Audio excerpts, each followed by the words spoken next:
আপনারা যারা মেসির ৮টা ব্যালন ডিওর দেখে রোনালদোকে নিয়ে ট্রল করেন, তারা একটু ঠান্ডা মাথায় চিন্তা করে দেখুন মেসির ওই অর্জনের পেছনে নেইমার, সুয়ারেজ আর জাভি ইনিয়েস্তাদের অবদান কতটুকু। ধরতে গেলে তো ওটা একটা মেশিনের মতো সেট করা টিমের সাফল্য। কিন্তু আমাদের CR7-এর যা কিছু আছে সব তার নিজের ঘাম ঝরানো অর্জন। আপনাদের কি মনে নেই ২০০৮ সালের কথা?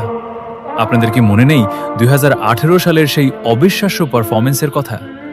এই মানুষটা যেখানেই গেছে একাই ইতিহাস পাল্টে দিয়েছে। কারো দয়ায় নয়, নিজের দমে রাজা হয়েছে সে। আচ্ছা, একবার ভেবে দেখেছেন, রোনালদো যদি নিজের দেশ পর্তুগালের মায়া ছেড়ে ব্রাজিল বা ফ্রান্সের মতো টিমে খেলতো, তবে হয়তো আজ ওর জার্সির পাশে আমরা ৩টে বা ৫টা বিশ্বকাপ জলজল করতে দেখতাম। কিন্তু এই মানুষটা নিজের দেশকে মন থেকে ভালোবাসে, তাই শত প্রতিকূলতার মাঝেও আজীবন নিজের দেশের পতাকাকে আগলে লড়াই করে গেছে। মনে রাখবেন, ট্রফি গুনে খেলোয়াড় চেনা যায় না, কলিজা দেখে রাজা চেনা যায়। He is the only king